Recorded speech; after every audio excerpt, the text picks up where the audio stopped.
This feels like another significant line being crossed because it is. A French scientist was denied entry to the US after his phone was searched and officers found text messages where he was critical of Trump. That's it. More specifically, the scientist was critical of policies that affect scientific research. Imagine that. Where have I heard that before? Reminds me of a couple countries compared to which we were supposed to be so much freer.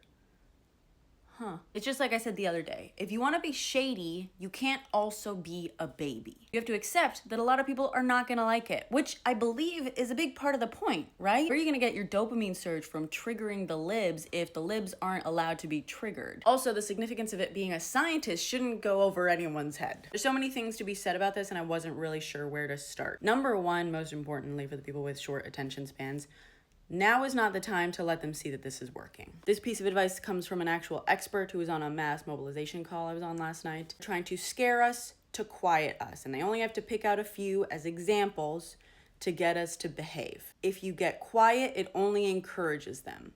Get louder.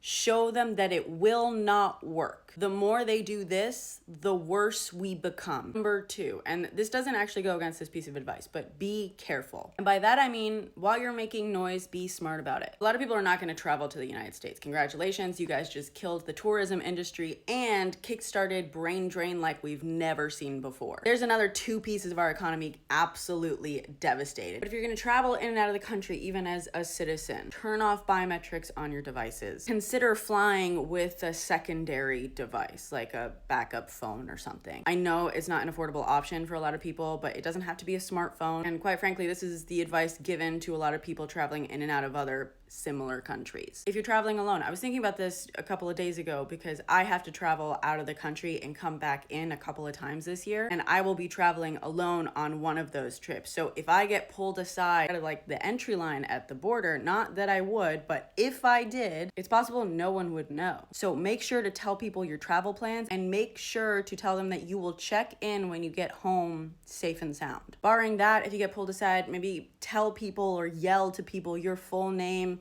your immigration status, and maybe like the name of an emergency contact. If you see this happening to someone else, take note. Don't just assume that someone else is taking care of it. The people taking care of it are doing this. You're not allowed to film or take photos around like the border actual entry, so it might be difficult to actually record anything.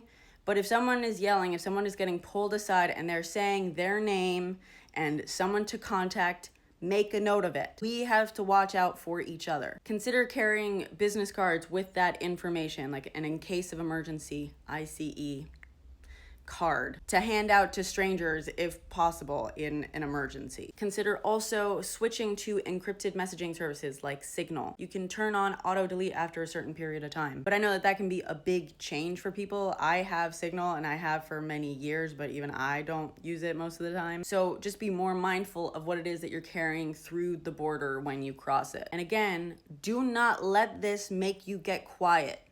Get louder. If it didn't make a difference, they wouldn't be trying so hard. Don't let them grind you down. Everyone else, stay out of the country. I guess. You're doing great.